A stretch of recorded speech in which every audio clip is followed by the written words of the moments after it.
can't believe I'm about to say this. Welcome to week number 10 of NLL Weekly. Thank you so much for spending some time with us. Chris Schmidbauer alongside Dan Naraki. Appreciate each and every one of you who have listened, whether it be on our live stream from YouTube or have gone to wherever you can find your podcasts and have downloaded, listened, whatever. Again, totally appreciate everything that you guys have done. I told you last week the plan is to move this into basketball season, so we're excited. And make sure you check us out. Spotify, iHeart, Pandora, Stitcher, Amazon Music, Spreaker, and Podcast Addict. You can find us there. And, of course, as I say, each and every week, we tape around this time Wednesdays at 7 o'clock for the show live streaming on YouTube. Really excited about tonight because more playoff talk. Week number 10 means that we are just 1 week out from the postseason. Unbelievable that we're there already. And it really feels like we just started doing this, because and part of it's also because every Friday night has been pretty much gorgeous and still felt like we're in the middle of September. We're just now starting to get to be fall. Yeah, I'm curious to see like what happens when we actually get to October weather, because at some point it's going to happen. We'll have that 40-degree night where it's going to be drizzle, and usually it seems like it's Halloween. It usually is when it seems like it happens. But if you look out a little bit, it doesn't seem like that's coming anytime soon. Clearly things can change on a dime. But usually by this point, we've had one Friday already where nobody in their right mind would have voluntarily sat in the stands at any of those games. And yet somehow we've been able to get through 10 weeks. I know it's supposed to rain part of the day on Friday, but I don't believe that it's supposed to rain through the entire game. So we'll see how things play out on Friday. But again, as you said, it really doesn't feel like fall either, because we haven't had that traditional fall weather quite yet. But again, playoff chat, Justin Keller will be back. We'll talk about who we think are the first round matchups, or at least where it's going to end up, whether teams and what teams have to do. Again, stuff did change from last week. I know a lot of people are saying, well, you guys talked about this last week, but really so many things even shifted just from week 9 to week 10 of where seeding could be, where teams need to be at in order to get home playoff games or 2 home playoff games, or even just to get in. And that really is just demonstrating the volatility of high school football. You can project and predict and do whatever you want. It's why betting markets are so difficult to get on the nose. And the guys who have figured out any kind of system that works, God love you, because it's really hard to do. But this situation that's playing out, there's still a lot of curveballs that are going to get thrown into the mix going into week number 10. And I can't wait to talk about it. We're also going to talk with Springfield head coach LaCharles Smith here in a few minutes. We'll talk about his team, the way things have gone in 2024. Really excited to talk with him. They've got a young group, a young, talented group that LaCharles has worked with, and I'm excited to watch them on Friday. I know that the season hasn't gone exactly the way they would have liked, but really excited to see how exactly his team looks on Friday, because you've had 10 weeks of getting better, and now all of a sudden you get to put that to the test on Friday against a really good Whitmer team. So that should be fun to chat with him here in a couple of minutes. But before we do, want to say thank you to our friends over at Car Stereo One. Car Stereo One, they specialize in providing high-quality audio system speakers and accessories. With the wide range of products and expert advice, they can help you upgrade your car's sound system and enhance your driving experience. They also do remote starters, window tints, speakers, and subwoofers. They work on your bike or your boat, custom interiors, vehicle wraps, and they also have wheels as well. Make sure you visit them at 3120 Central Avenue. Call them 419-474-5553 or online, carstereo1.com. Parker Lopez and his team will do a great job, take care of you. So really excited to have them aboard. And as he always says, turtle at the end of those. So thanks to Parker Lopez and the folks at Car Stereo One. And now we can welcome in our first guest of the night, and that is the head football coach of the Springfield Blue Devils. That is LaCharles Smith. And Coach, thanks so much for spending some time with us here this evening. Hey, thank you guys for having me. Love talking with you, because it takes an infectious guy and somebody who is an excited guy and just a happy guy to be able to go into the situation that you went into out at Springfield, trying to rebuild a little bit, lots of young talent that we're going to talk about here in a minute, but how are you able to stay so positive all the time, be so excited, and just be so gregarious with things not always going as the way you would like to have them go, basically? I mean, I think it's just you just got to keep giving positive energy so that it gives that off to the kids also too. I mean, we know that this is a rebuilding. This is going to be a rebuilding program, and it's going to take some time. But I'm excited about our young talent that we have, and again, and the seniors that we have too they're doing a good job too, and are being leaders and everything. How difficult is it to keep seniors engaged, knowing, and they clearly know that it's going to be a tough road? You always hope for the best. When we talked with you guys last year, all of those guys had dreams of playoffs, and that's what you want. You want those guys thinking big, but reality is that probably wasn't going to happen. So how do you keep those guys engaged with the program, knowing that the likelihood of playoffs is going to be pretty slim, and make sure that those guys stay in, because you need those seniors to continue to establish that leadership culture that you need to have a winning program? Yeah, I mean, they do a good job, and our staff does a really good job too, just telling them that, I mean, each year we're just building off each year so that we can get to where we need to be. And this senior class here, and they're 9 strong. I mean, that's kind of weird to say that you only have 9 seniors. Yeah. But I mean, our junior class coming up, I mean, we have 17 kids, and we have a big sophomore class with 22. And I mean, they know that they're part of the rebuild. They're part of the positive things that's going to happen at Springfield down the line. They do a good job of leaving their mark on this program. When you mentioned just 9, but last year, that was a pretty big senior class last year, wasn't it? True. Yeah, we had 17 last year. So when you drop that many, not that it's ideal to have a smaller or a bigger one, but that was one where you definitely lost a lot of experienced guys. And the sad part is, and this is kind of you coming from having been in some of those public school programs as well, where it's not always great to have the change in head coaches as often, from Pat Cacciaro to Jerry Bell, and now to you. Really, some of those kids may have experienced 3 head coaches in 4 years. How did you approach that with some of those guys to basically say, like, listen, we're here for the long haul. I know that other guys, and nothing against Jerry or Pat Cacciaro, love both of those guys and did great jobs there, but family things get in the way, work things get in the way. So how did you kind of make sure that these kids understood that you were there and you weren't going anywhere? Yeah, I mean, it's like one of those things, like, I mean, in school, when things were going sour, I mean, we had that tough road when we started with Anthony Wayne, and then we had Perrysburg. Some of the students will even come up to me and be like, "Coach, you're leaving next year. You're leaving." and I bring that positive energy every day to school. I'm happy to be at Springfield. And I just tell the kids, like, no, I'm not going anywhere.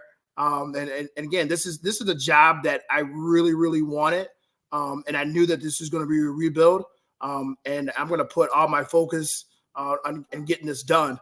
I have a tremendous staff. And that's sticking by my side too. And again, they're the same way. Like, we want to get this done, and we're going to get this done. You mentioned wanting this job. You were a name that came up for a lot of head coaching jobs over the years because you were such a long-time assistant at a lot of different places and did such a tremendous job at different spots. When you saw this job open, was it one of those that you thought, okay, this is the one because of being able to start from the ground up? Like, what overall was what attracted you most to this job at Springfield? Yeah, I mean, one of the things was the community and the facilities. Those are the first 2 things that kind of attracted me to the job. And again, I had those long conversations with Jerry Bell. He was a teammate of mine when I was in high school. So we had those long conversations on making and just trying to see if that was the right fit for the job. Sure. So after my conversation with Jerry Bell, which was all positive, and again, I have a lot of respect for Coach Bell. But after those conversations, I thought it was a really good fit for me and my family. And then with the coaching staff that I was bringing in, I thought it would be a really good fit also. One senior that I definitely want to shout out, and correct me if I say his last name wrong, because I want to make sure that A, I have it right now, but also that I have it right on Friday, because I have a feeling I'm going to say it a lot. Is it Greg Tazinski?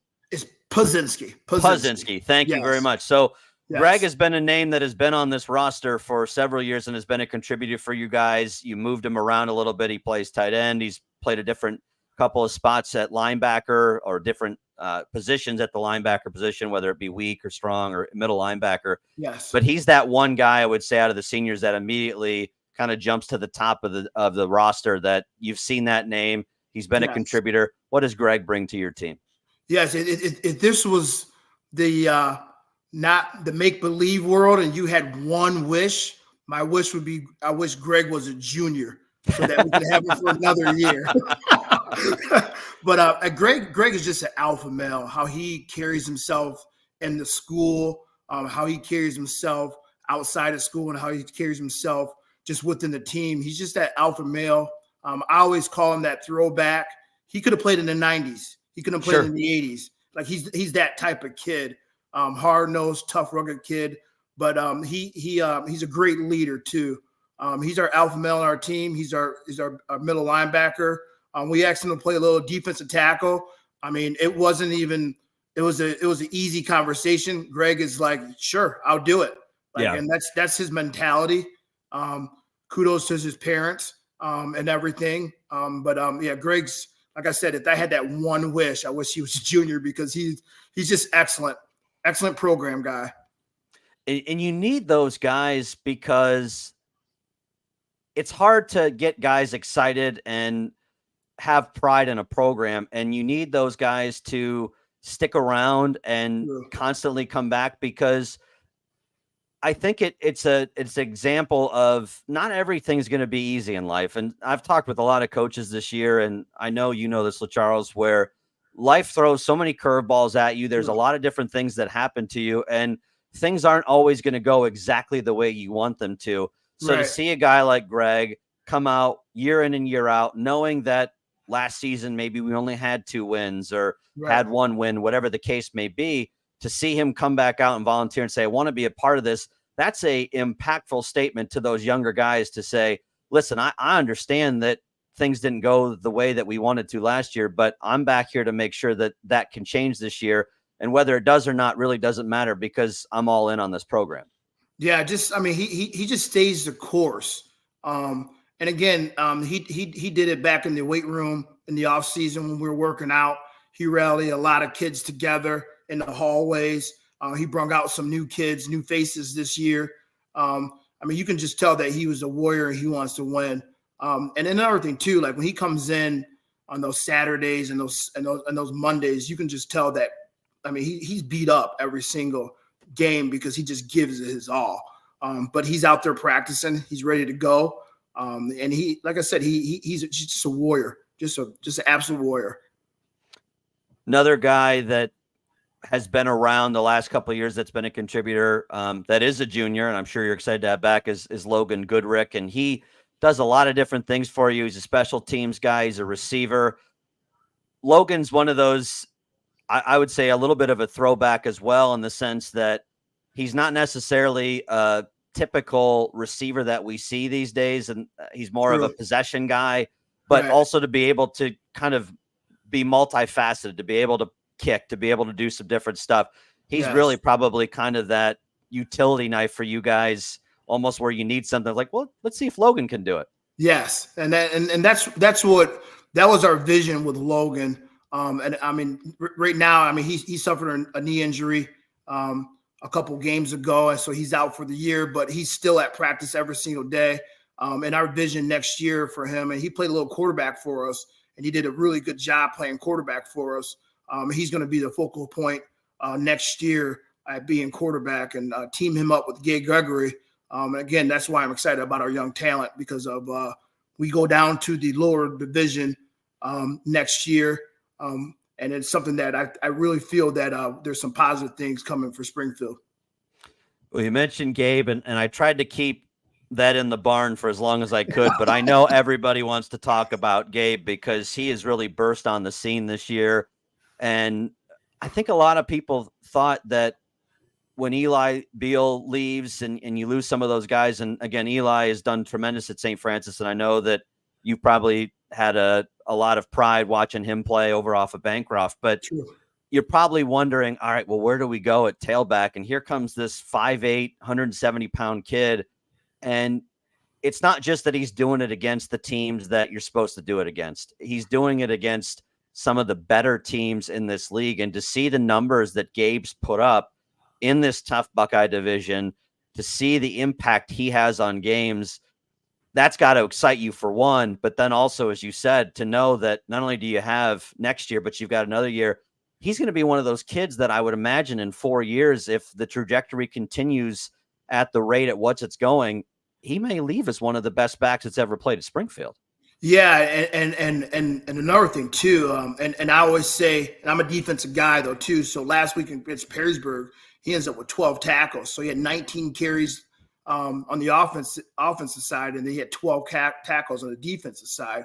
And then he's only a sophomore. Yeah. So I mean, but you can't tell that Gabe's a sophomore, how he carries himself, and how he practiced too.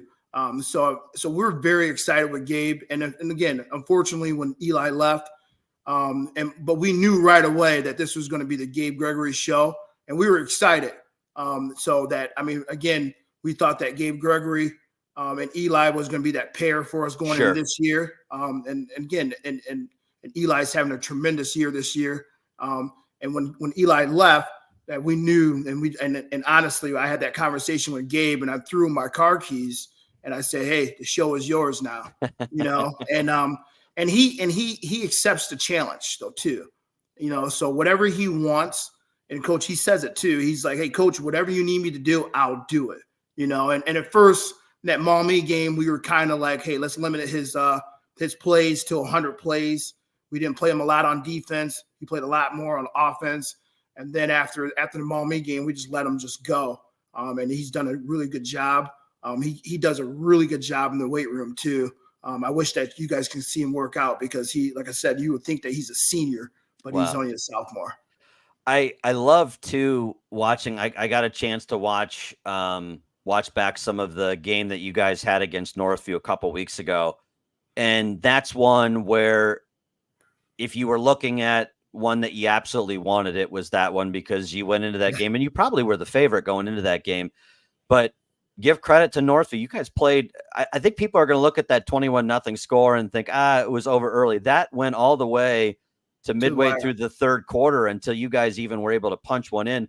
But what I loved was the way that Gabe just would not let your team lose that Friday. It was really kind of inspiring, because on that drive that you guys eventually scored the first touchdown on, it was like he just wasn't. It's like, all right, enough. We're going to score, and we're going to get that touchdown, and we're going to go on and win this game. And it really felt like, as you said, that Gabe Gregory show. Not that you want to discount other players, but It was one of those where you always have those guys who say, "Let me eat, coach," or give, the old Keyshawn, give me the damn ball kind of thing. Right. That's kind of what it felt like, because Gabe was not going to be denied from getting into the end zone on that drive. And it felt that way in that game, where he is the future and the present of this program, I would say.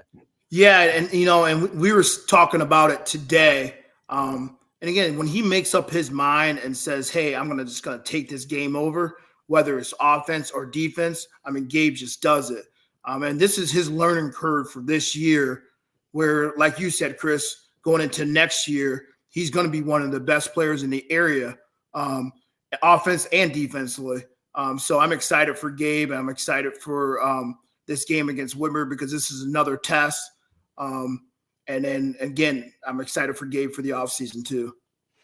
You mentioned young guys. We obviously mentioned Gabe. Who are some of the other sophomores that have really jumped out to you? Because one of the things that, especially at a public school, you've been at Start and you've seen classes, you're in situations where sometimes the best path forward and the longevity and really where the program's going to go is sometimes you got to zero in on a class. And I imagine that you guys zeroed in on the sophomore class last year and maybe even the year before of, all right, this has got to be our foundation. This is where we've got to start, where we're going to take our lumps. I remember talking with Chad Long at Fremont Ross with that group that he had with Caden Holmes and some of those players that were so talented, Bryson Hammer, guys who are playing at University of Toledo now.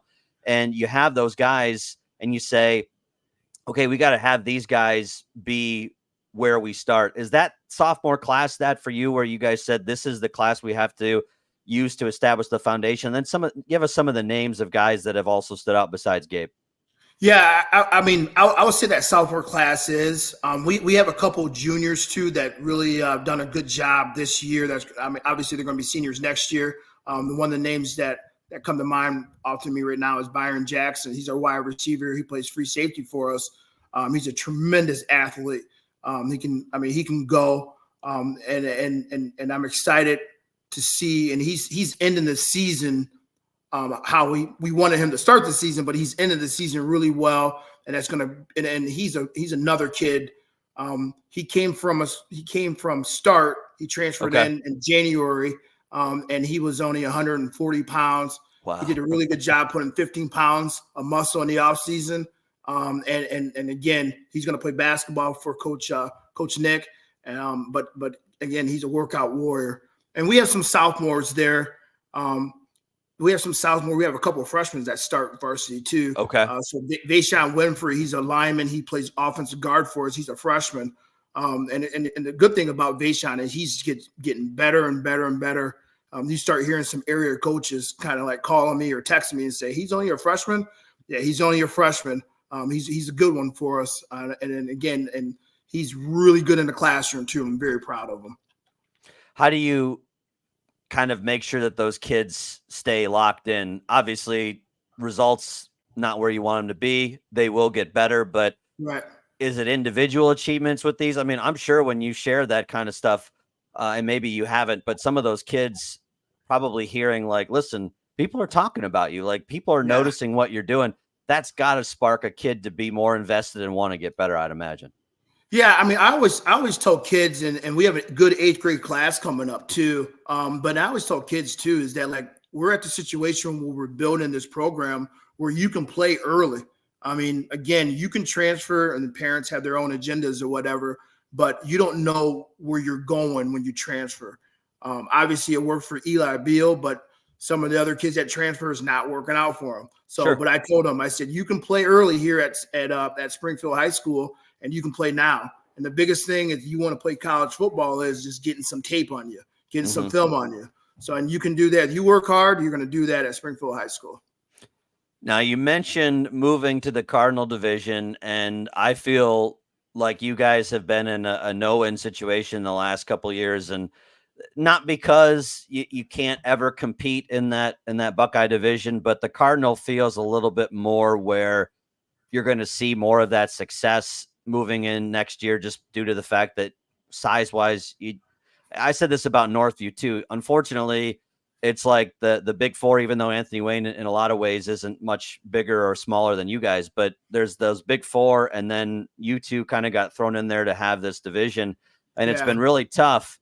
But what I think is going to be interesting to see, and I think your kids are going to be impressed by, is when they get down to that Cardinal division, there's going to be a lot of parity there too. So I think the competition doesn't change.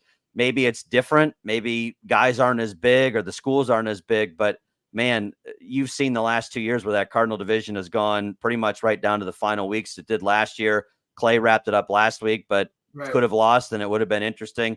So that Cardinal division is going to really be competitive next year with you guys going in there. I mean, just we return a lot of our starters, and then going down in those Cardinal divisions. I think that as a coaching staff, we always joke, and we can see eye to eye with those teams. So you get into the Whitmer, the Finleys, and the Anthony Waynes, those rosters there. I mean, there's a lot of big guys, and obviously those 6'6" guys that we don't see eye to eye with at all. But no matter what, we're going to go in there and compete. I told the kids, I said, listen, if they're on our schedule, we're going to go in there and compete. That's why I'm excited going down to Cardinal division. I think the NLL is one of the best divisions in the state of Ohio. It's going to show that this year with all the teams that's going into playoffs. And we know no matter what, this offseason is going to be very, very important for our program. And then again, we just got to get smarter at some of the things that we do in the offseason, and that falls on me and my coaching staff.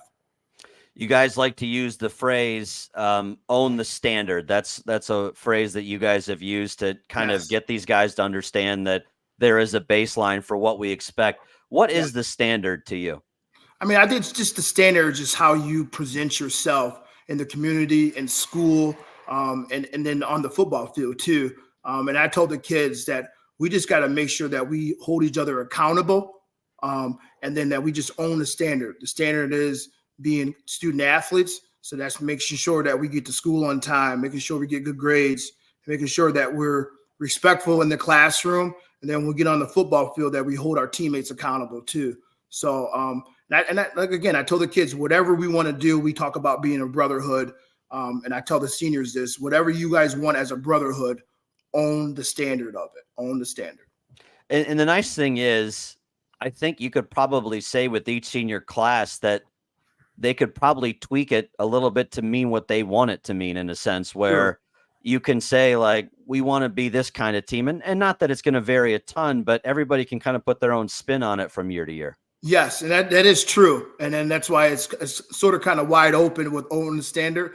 But we just want to make sure whatever those senior class, when it starts in November when we're in the weight room, or December in the weight room, whatever they want that on the standard to mean, that they just carry it out and to hold each other teammates accountable and everything. And I always say it too. I mean, it goes not just for the kids, it's coaches too. You got to hold your coaches accountable too. You know, I mean, it's owning standards. So it's a whole program wide thing. Your second year head coach, as I said, longtime assistant in the area. Who are some of the guys? I know Godfrey is somebody that you're close with, and working with him for many years, I know was probably a great experience. But who are some of the other head coaches along with Godfrey who were guys that influenced your style of coaching? I would say the biggest one is Doug Pearson. I mean, I fall under that Doug Pearson, that tree of his and everything. And congratulations to Doug Pearson. He's getting inducted to the City League Hall of Fame on November 4th. So congratulations to Doug Pearson. And then I would say too, Brandon Carter. He's doing an excellent job over at Ottawa Hills. We all came under that Doug Pearson tree over at St. John's. So, I mean, that's something. I mean, Brandon and I, we talk. We text each other weekly. And I'm always, hey, good luck, buddy. He's always good luck, buddy, to me. And then, again, next Friday, I'll be there for his first playoff game. So it's just, I mean, those are the guys that I reach out to. There's some times that on a Saturday I might be, hey, how do you handle this situation? Sure. I'll reach out to Doug. I'll reach out to Godfrey. Reach out to Brandon Carter. And then my brother, he's down in Mansfield. He was the head coach down in Mansfield Senior High. So he's been an awesome, like shoulder lean on that I can say basically that I can have too. Tigers with a Y there in Mansfield. That's always one that throws you off a little bit. That's right. Yeah. I would definitely want to talk about your playing time at Whitmer. And I only want to because you were a darn good football player in your own right, LaCharles, but also playing against your alma mater. That's a place that you spent 4 years of a lot of good memories. Yes. What was it like playing at Whitmer back in the 90s? Because there was a stretch where you guys were really good. You were a Hall of Fame player yourself. What was it like, your experience like over at Whitmer playing? I mean, I really, really enjoyed it. This week has been really, really cool for me because I had some of my ex linemen that I graduated with back in '95 reach out and text me. They're going to be at the game on Friday. They were at the game last year. We didn't take a picture. This year we are going to take a picture. Good. And some of those guys I haven't seen since I left Whitmer. So now that they have their sons playing for Whitmer, this is how old I am, but their sons are playing for Whitmer. So it's going to be kind of cool seeing them out there. But it was just, and Pat Gachardo Sr., he did an awesome job of just making it a family. It was tough nose. It was going to work every single day. It was competing every single day.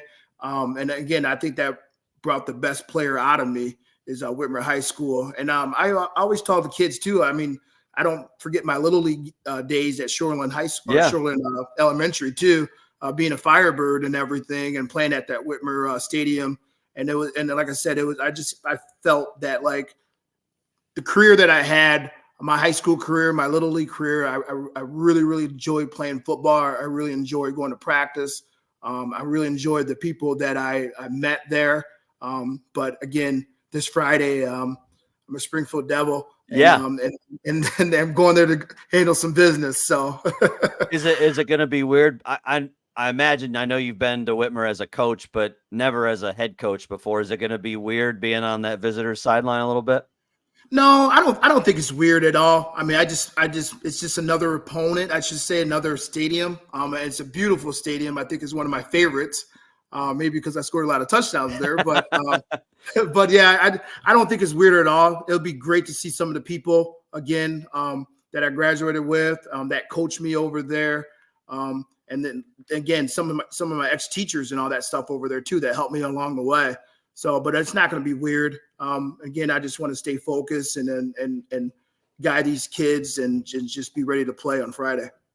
Well, before I let you go, we do have to talk about Whitmer for a little bit here, because this is a really good football team. I know you've seen a lot of them this year. Unfortunately, you guys have had that gauntlet of Anthony Wayne and Perrysburg and Whitmer back to back like that. And to have to go through that is no easy feat, period. But when you look at Whitmer, what have you seen from them on tape? What do they do well that you like? And then how do you try and go about trying to slow them down as best you can? I think we need to play mistake-free football. I thought we played Perrysburg pretty tough. We made some mistakes there that kind of led to that 21-0 score at halftime. And I think if we just play mistake-free football, play loose, I think we should be good. But Whitmer does a really good job. They have a big offensive line, and Carter Lowe is just a man among kids. Yeah. And honestly, he's a great kid too. I think a lot of people don't realize how such a good kid he is too. And their quarterback does a really good job of slinging the rock over there. They have two good running backs.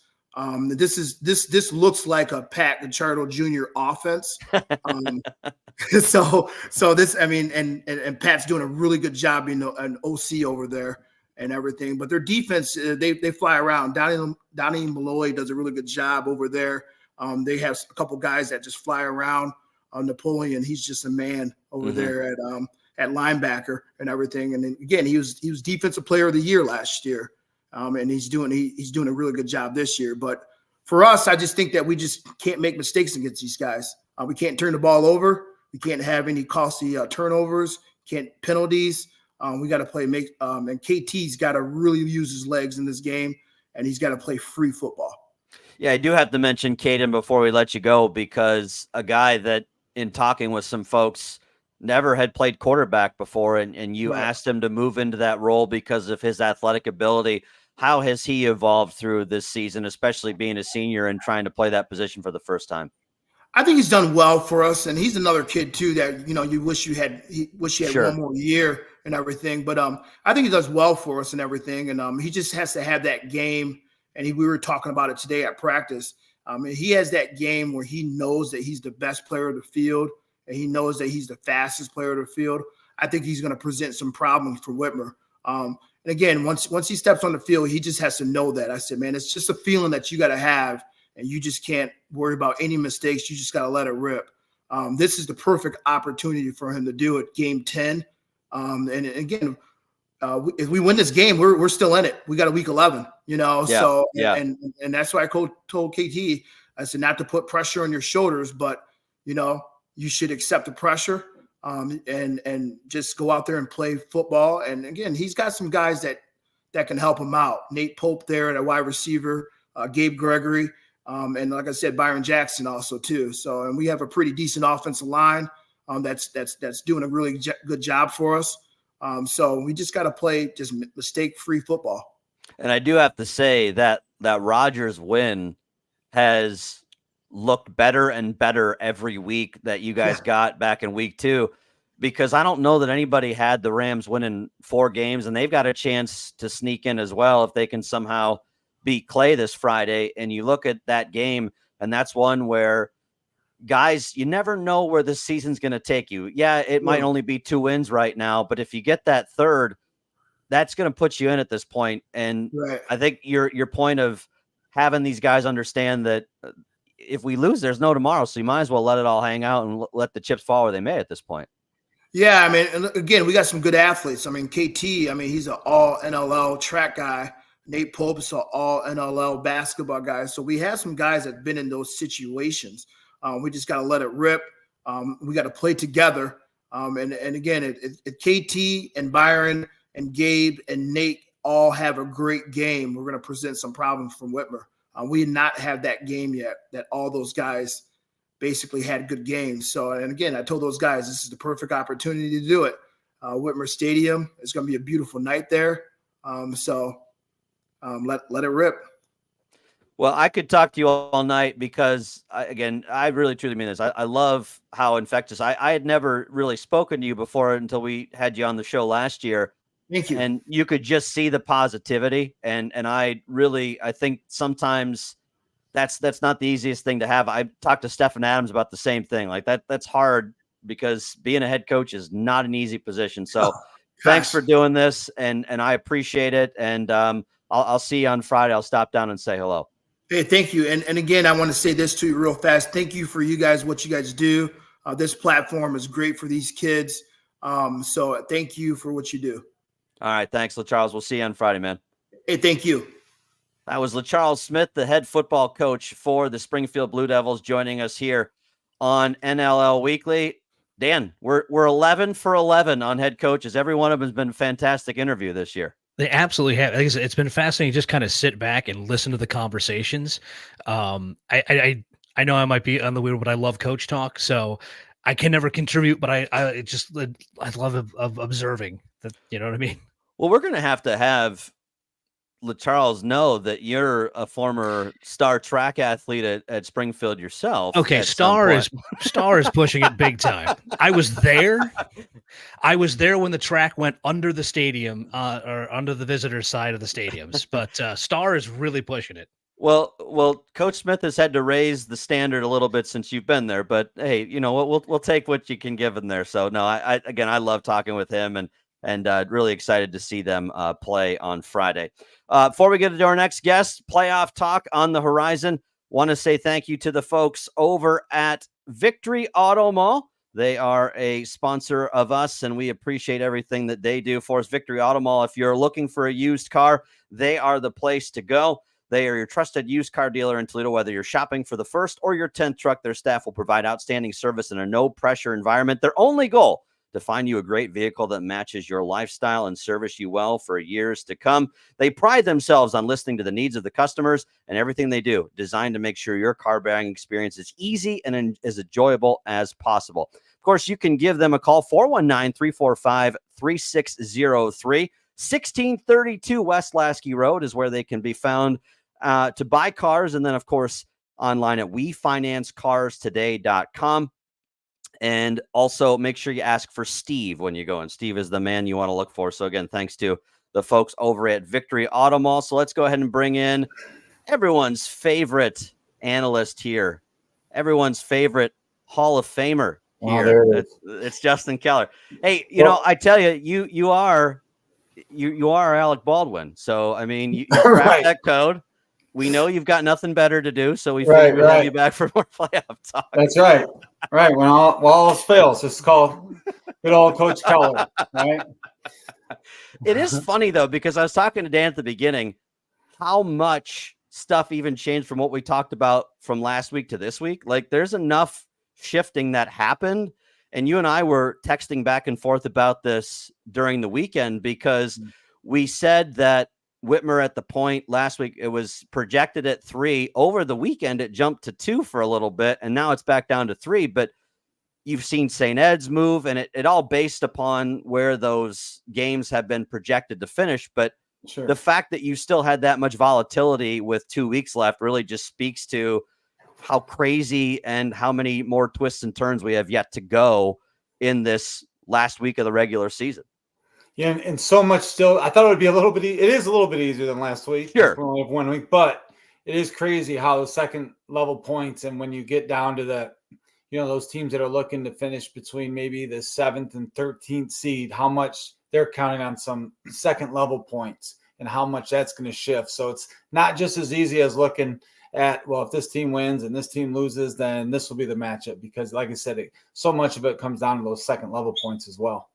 Yeah, that's really that gift that keeps on giving. People don't understand a lot of times that's that one. Again, if you can get those secondary points, it just changes everything. Yeah, and I'm not smart enough to figure all that out. So I don't think a lot of people are. No, there's a reason why the guys that do it have math degrees. So right. Joe Idle and Drew both are math professors, I think. So they're pretty good at what they do. The two teams that we know for sure are out are Northview and Southview. As Coach Smith just said, Springfield, if they were able to pull off the upset over Whitmer, they would possibly be in the conversation. It would still kind of be tough, but we'll see if they got to win on Friday. Nothing against the Blue Devils. I appreciate the optimism. I think Whitmer, if they do what they're supposed to do, they should be victorious on Friday. So for this conversation, we'll assume that they're probably not going to get in at this point, but you never know. Crazy things certainly can happen. So we'll start back where we did last week. Napoleon in at 5-5. Now they pretty much, based off of what I saw, have to beat Southview to get in.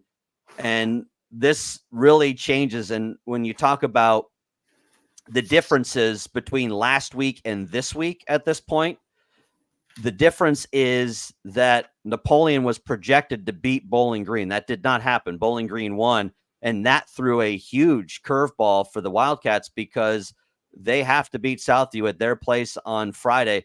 We thought going into the season, week 10 in this game between Southview and Napoleon was going to decide the Cardinal division. I don't think we thought it was going to be deciding whether or not one of those teams is going to make the playoffs. Well, even with the loss, though, the three teams that sit behind them, who have a chance to pass them, two of the three are favored to win. Van Wert and Upper Sandusky are both favored, both by 2 touchdowns or more. And then Orville sitting right there at number 16. They're projected to lose. So if you look at Drew's projections, he has them at 16 right now with the loss. So, if they were happen to win, they could bump Napoleon out. That would be one of the ways they'd be out. But if these projections hold true, even with the loss, I think Napoleon still is able to make the playoffs. The interesting thing, when you look at this Napoleon team, we've talked about just kind of that grit, that determination. We both have admired the overall grit and toughness that they've shown this year. But injuries, unfortunately, are kind of that great equalizer, and they've just really struggled to overcome those injuries. I'm curious to see. I know that Southview probably wants to play the role of spoiler on Friday, and you and I feel like there's a recipe to do that. But what Napoleon feels like they have to do should be something that they're more than capable of accomplishing, because I would say on paper, based off of what we've seen, they should be the better team, not by a lot, but they should be the better team and should be in. But this is one where you don't want to leave it to other people to have to let you in. You don't want to backdoor your way into the playoffs. Yeah, you've talked about it a lot, just the makeup and the character of that team and Coach Swery and what he does over there. They have a lot to play for, probably more so than what Southview does. And so with that kind of team, when their back's against the wall, they're gonna come out swinging. And again, they just have so much to play for in this game to get in the playoffs after I would say by their standards, a disappointing season. So they at least have that to play for this year, unlike last year where they were competing for that Cardinal Division title. Now, if they do win, they will likely play Clearview in the first round, but they will be on the road. So we will see how week 10 shakes out. Bowling Green is kind of maybe the darling, if you will, of the Cardinal Division this year, the Cinderella at the ball, because nobody, I think, had Bowling Green being at 6 wins at this point. Now, right now, they are projected as the 11 seed. They play Fremont Ross on Friday night. They get them at home. I do not count out this Bowling Green team just based off of what we've seen from them over the last few weeks, it feels like that team is really starting to hit their stride. And I'm curious. I think that game against Fremont Ross is going to be fantastic, but I'm curious to see. This is probably going to be the stiffest test that BG will have faced in a while or in a couple of weeks, because they had that game against Woodward, and then we followed it up with the game against Napoleon last week, and now against Fremont Ross, who's on a little bit of a heater themselves right now. But Bowling Green can get a home game, and you and I have talked about this a million times over, whether we've been in coaches' offices or whatever the case may be. But you've been in these shoes, you've lived this situation where the difference between a home game and a road game, what does that mean in the first round to be able to play at home versus having to go on the road? Well, it's a huge advantage. I mean, it's just the comfort of being at home. But more importantly than that is the travel, especially when you have a team that has to travel a couple hours to get there. You know, a couple years ago, Whitmer played start in the first round, you know. So when you're looking at that, a tough travel for start that night. Right. But that's my point. Like, yeah, I'll be honest, going in that game, it was about just kind of staying healthy, they did a great job that year, but we felt pretty confident going in. But you're a little disappointed if you have a team that doesn't have to travel too far, because to me, the team that has to travel a couple hours, it's more of a disadvantage than it is an advantage to play at home, if that makes sense. So Bowling Green, this is kind of negates a little bit of the travel. They are projected to play Maumee if they do lose on Friday. Not that that's a terrible travel. However, I still feel like I would rather play at home, just because for sure. The ability to have one more game at the stadium down there in Bowling Green, to be able to have that opportunity, as you said, to not have to get on a bus, all that stuff. And Maumee is a tough opponent. I mean, you're talking what will likely be the 6th seed in Region 10. So if you can help it and not have to play the Panthers in week number 10 or week number 11, you're going to take it. If Bowling Green were to win, they would likely play Revere at home if they were to win on Friday. And we might as well talk about their opponent, Fremont Ross. Now they're projected at 5-5 right now. They're 4-5. Really doesn't make a difference whether they win or lose on Friday. And this is why I wonder, I'm not saying that Chad Long's kids are going to come out and lay an egg because they don't care, but you wonder, what are you playing for if you're Fremont Ross? And I kind of thought this in my head as I was typing these notes up the other night. This Fremont Ross team, would you look at it as a situation, whether you're 13 or whether you're the 15 seed, 13 with a win, 15 with a loss, they have to play a team that's 9-0 right now. Wadsworth's 9-0, Medina Highlands 9-0. It's not like the odds change a whole lot as to who you play. We know things can change at the drop of a hat, but if things hold, you're going to play against a team that's possibly undefeated. If you're the head coach, how much are you pushing to win this game on Friday, knowing that regardless, you're going to be on the road somewhere and you're going to be playing a really good team? Well, I think it's crucial, especially from where this team started. Mm-hmm. I think they won 3 of their last 4 or 4 of their last 5. They had a slip up there against Clay, but had a big win against Napoleon, which I think at the time we looked at. That was a big upset. Yeah. Yeah, as a little bit of an upset there. So since that time, their only loss was to Clay. So this team's trending in the right direction. And I think as, a head coach, you have to continue to build on that and then just play the hand that's dealt once you get to the playoffs, and just feel fortunate that you were able to get there considering the start you had and some of the injuries they had early on as well.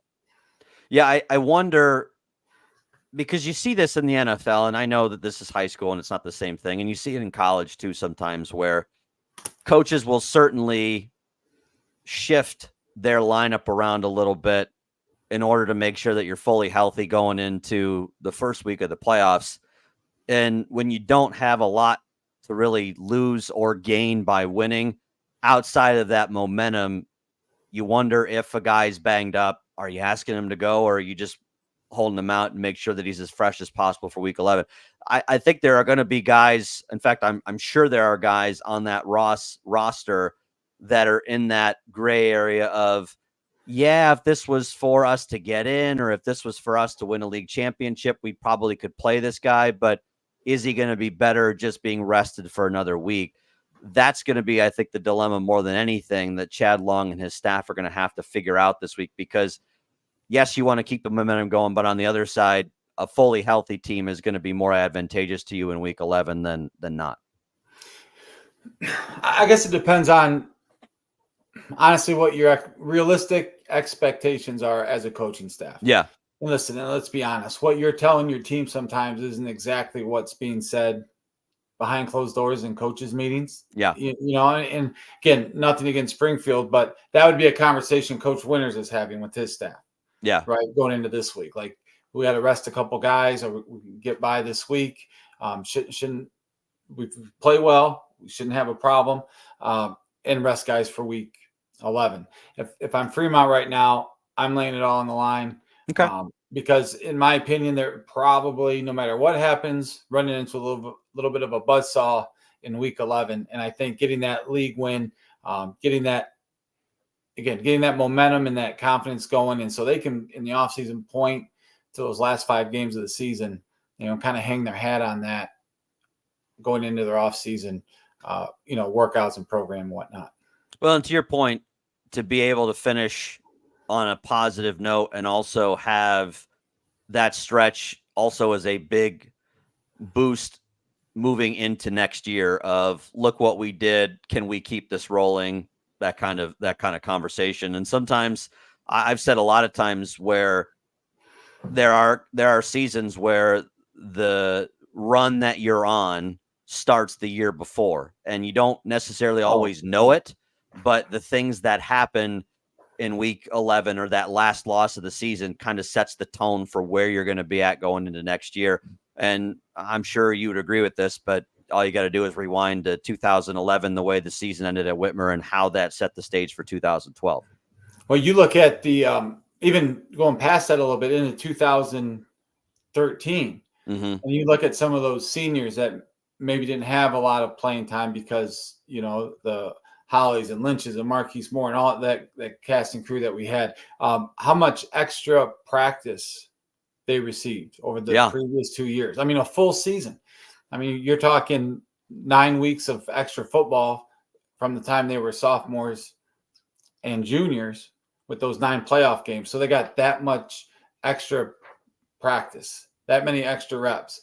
They got coached that much longer than a lot of teams did. And, that was, we talked about that being a little bit of a down year, especially coming off the 3-year stretch that we had. But that gained a lot of experience for him. And I know we talked about that Perrysburg game week 1. Yes. That was the last loss Perrysburg had before they went on a 30-game regular game win streak or whatever it was.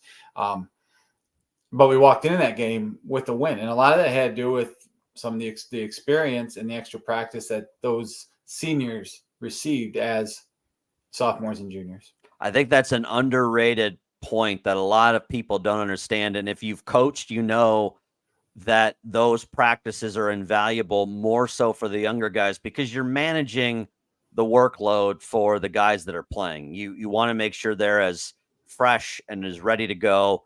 Tackling drills doesn't do anything for you in week 14. They just don't. And so you're really having those younger guys work their way in. And you're right, to have a varsity staff, guys who are in theory your best coaches in the program, looking at these guys, working with these guys, but also getting that extra experience with the coaching staff, knowing what's expected, how to do things the right way. It just really does allow programs, especially that compete year after year after year, it allows them to set the stage and set the table for the next year. And I think that'll be interesting. That even if it's just 1 week, that extra week is so helpful, because a lot of times kids come up. If Fremont Ross wins, they will be the 13 seed. They will play Wadsworth, who again 9-0. With a loss, they will be on the road at Medina Highland, who is also 9-0. They would be the 2 seed. Wadsworth the 4 seed in Region 6. Clay, They are projected to be the 6th seed in Region 6. They will play Sandusky. In the unlikely event that Clay were to lose to Rogers, they would play St. Francis in week number 11. Don't see that happening.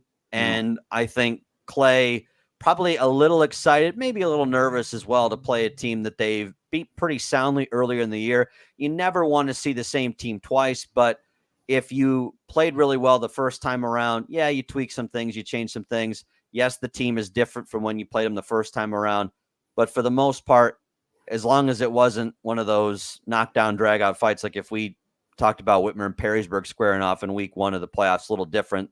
But when you beat a team by double digits, you probably feel pretty good about having them in. And I will say that the prep work shouldn't be as difficult because you've already seen these guys and you know what to expect.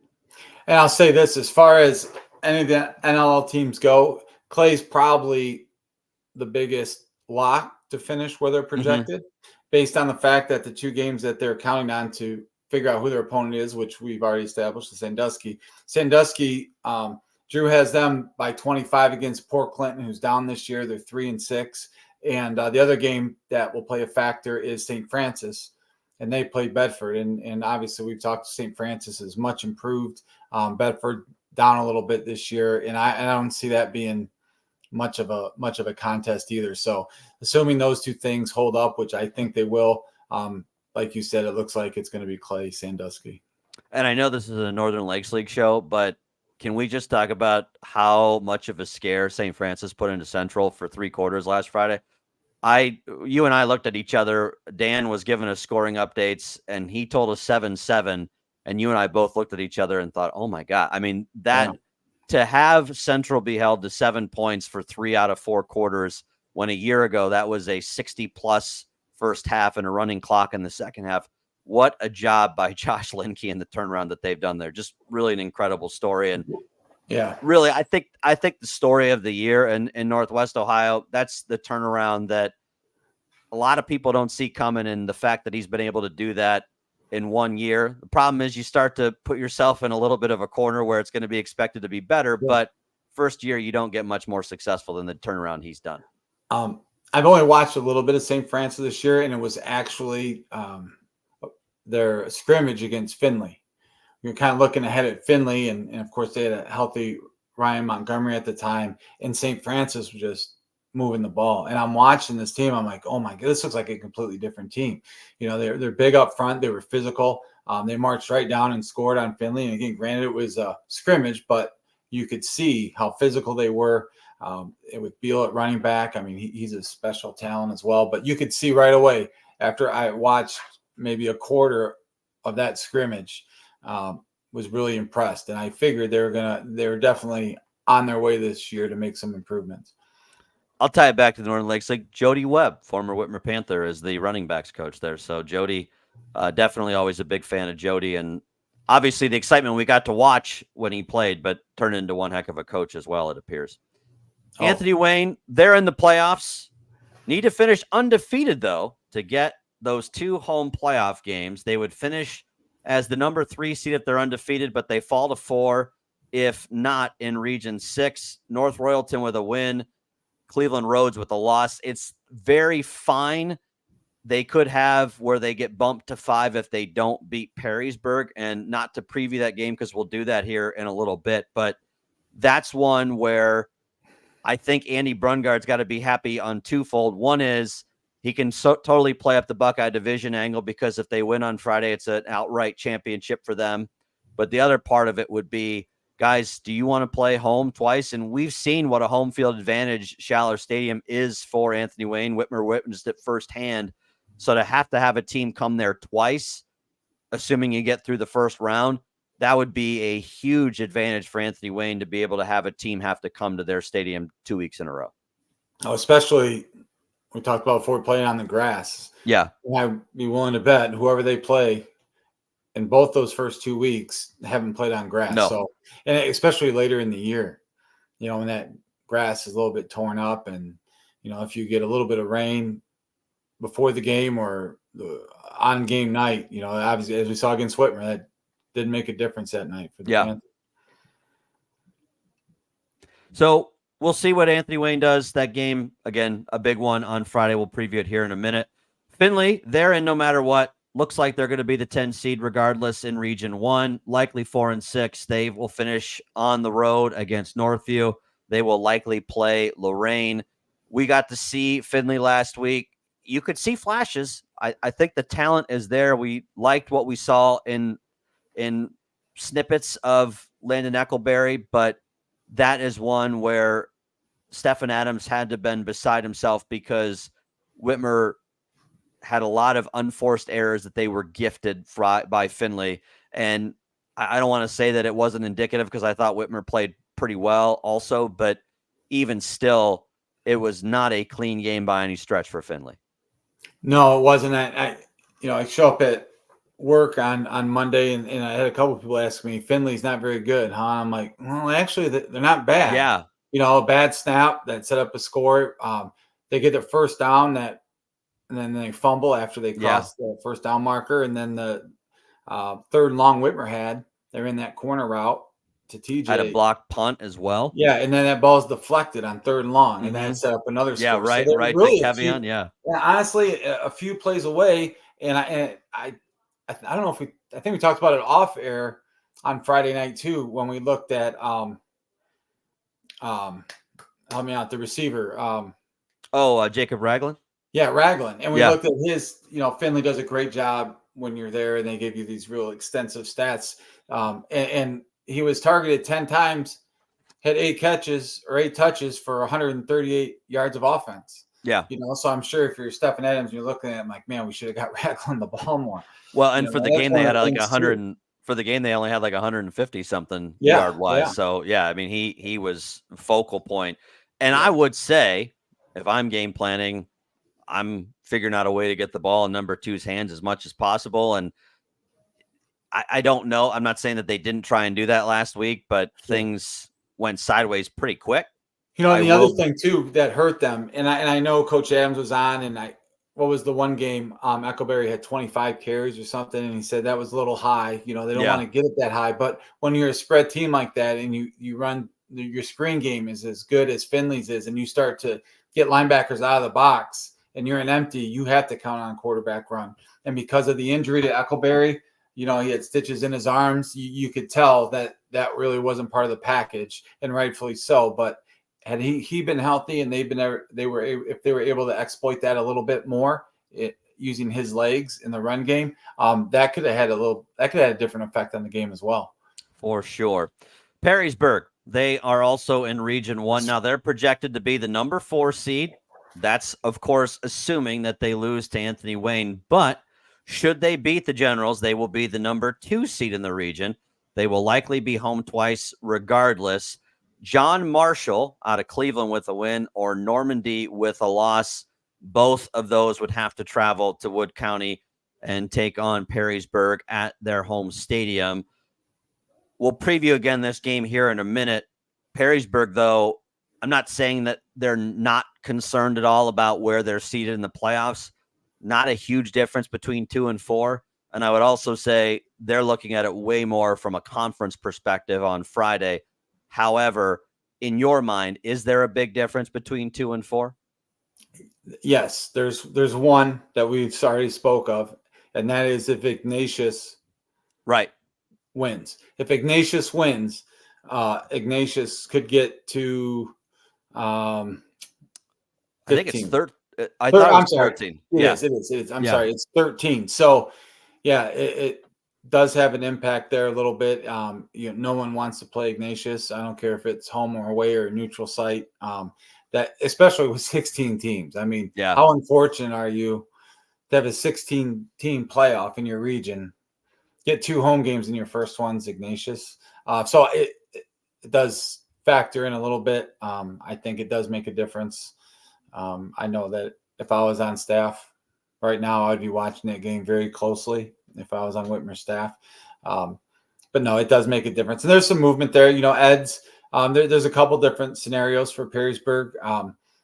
If they win and Ed's loses and Iggy loses, they face John Marshall.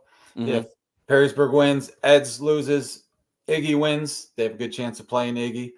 And then if Perrysburg loses and Ed wins, Iggy loses, it looks like it could be Normandy. So there's a lot that needs to be decided yet to see who those 2 through 4 play in Region 1.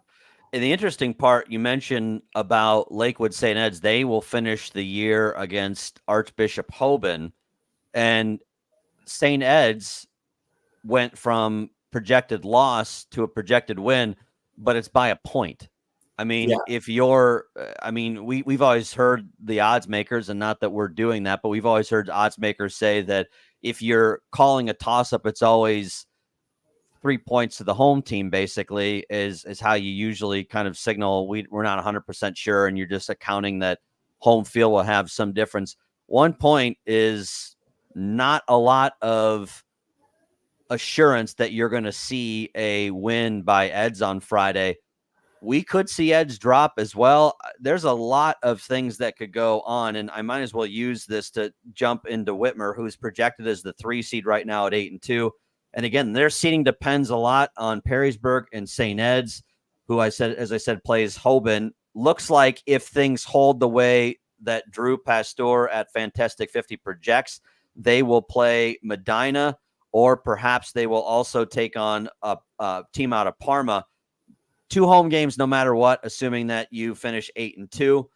But the Ignatius game will cause some chaos as to who they will play. That will significantly affect seeds 12 through 16. You also have, as you mentioned, the St. Ed's game, the Perrysburg game. It really does kind of jumble things up moving in. And to kind of, I guess, give you a little bit of a preview of where I'm going with the pregame show to start on Friday, there's a lot of just waiting that you're going to have to do on Friday. And that is not going to be an easy thing, because you're out of your control at this point. Sure. And there's a lot of that happens regardless in week number 10. But this is where, and not that Ken Winters is going to use this opportunity to say, see, I told you so, but this is where that Anthony Wayne game does loom large, because 9-1 at this point looks a lot different than 8-2. And I know a lot of people are going to maybe scoff at that and say, really, how much? That's the difference between Whitmer being the 2 seed, maybe the 1 seed. I don't know that they would have gotten enough, but if they beat Anthony Wayne and Perrysburg like they did last year, the difference in where they would be seated, they could still theoretically play St. Ignatius. Like, I don't want to make it seem like that's not on the docket, but Whitmer could easily be the 1 seed if things went the right way, if they had won that game. But because you lose, you do leave things in the hands of fate a little bit, and that can be a scary thing. We saw it last year. Whitmer, going into week number 10, was projected to be the 5 seed in Region 1, finishes as the 8 seed because everything went right, and all of a sudden, Perrysburg and them meet up in the first round. That wasn't even in the equation, really, to start things, but all of a sudden, because dominoes fell in the right way, all of a sudden you've got a rematch against Perrysburg in the first round. Yeah, and you that's something you look back, once the season's over, you're not going to browbeat the kids over it. Like, no, it's so important, because obviously, they're in the same situation for a league title now too. Yeah, they're counting on a Perrysburg win just to get a share of the title. And again, now you're looking at a situation where now you got the threat of Ignatius coming into Whitmer Memorial, and looking at it again, Ignatius probably won't get any higher than 15. I think 15 is the highest they can get. Medina plays Detroit Cas Tech. Yeah. And Drew already has that marked as a loss. So when he did his projections, he marked that as a loss for Medina. So if you look at it, Ignatius isn't going to be able to probably jump Medina, because he already has that penciled in as a loss for them. And then John Marshall, the same thing. Drew has them losing by 22 against Rhodes. Again, 22 is pretty high number, and he's pretty accurate, especially this late in the season when it comes to that. So, whoever, more than likely, if Ignatius wins, whoever lands in that 2 spot more than likely will face Ignatius if they're able to get it done this week. And then Whitmer's in the same situation as Perrysburg, right? I mean, it's Ignatius, it's John Marshall, it's Farmer Normandy, it's all the same characters that Perrysburg has. given a Perrysburg win or loss against Anthony Wayne. roll the dice, spin the wheel, wherever it lands. Nobody really knows at this point. And McKinley's the other one up there too, by the way. Yes, and Drew's got that. And honestly, I haven't watched those teams. You look, Massillon is pretty good. Yeah, they're pretty good. I know that, and he's got that by a pretty wide margin as well. So that his projections have McKinley penciled in as a loss, which I don't see that going any other way. But you never know. I mean, there's not a bigger rivalry in the country when it comes to high school football than those two. I was going to say, side note, that's going to be one. I think at some point I'm just going to take a day trip because it's always played on a Saturday afternoon. Yeah. That's kind of historically the way it's always been, and take a day trip because that game, as you said, the pageantry, and if you think Ohio State, Michigan, or Auburn, Alabama has some vitriol, go to McKinley the week of Washington week, go to Washington High School the week of McKinley week. And the stories that I've heard of having guys guarding the locker room 24/7 because they're afraid that McKinley or Massillon, Washington operatives are going to break into the locker room and steal play. I mean, the lunacy that you get into with how much these two teams do not like each other, just incredible. And I have to imagine it's one of those that makes, as you said, that kind of makes some of the rivalries around here look like child's play. We actually made a trip to one time. It was in 2006, Coach Palka's first year there. We went to the game because we were expecting McKinley was favored to win that game, and we thought they would be the 1 seed. Okay, we were the 8, so we went there really to scout McKinley, and we're actually sitting next to this lady who is a McKinley fan or a Massillon fan, and we're there scouting McKinley, and I think it was Greg Kubicki shared his address and phone number with her, and she was going to send us the tape from it being televised locally, because if we played them, she wanted us to beat them so bad. But it was absolutely insane. As it turned out, Massillon upset them. We played Fremont Ross the first round because they ended up in the 1 seed, and then we played Massillon round 2 and beat them, and then I had to play McKinley round 3, and they ended up getting us. But were your tires slashed after you beat McKinley or after you beat Massillon? No, you were lucky. No, that was a great game. That was blistering cold and snow. It was sleet and snow, and Kevin Koger caught a touchdown there to win the game for us late in the game. But Dan and I were talking about this to start the show. The weather has been incredible for this late in the year. Usually we've had at least one sideways sleeting game where it's like 42 degrees, and as of where the forecast sits now, Friday, we're still not going to have that for the last week of the regular season. I don't know what week 1 of the playoffs is going to bring, but we have been absolutely blessed by how good the weather has been this season. And we've been really lucky. Well, unless you ask Coach Winters that question. Well, okay. The only night it rained. You just had a hurricane. That's not that big of a deal. No, the only night it rains or we have wind is at Anthony Wayne on the grass. Yeah. But no, you're right. The weather's been perfect for high school football. Before we look at the schedule for this week, I did kind of want to talk about, we have not really touched upon the fact that, at least on here, that they've expanded the regions to 16 teams. And I think it works once you get past Division I. There is something to be said. And this I joked about with you. We would talk about this off the air. If Whitmer finished 1-9, they would be the 16th seed in the playoffs.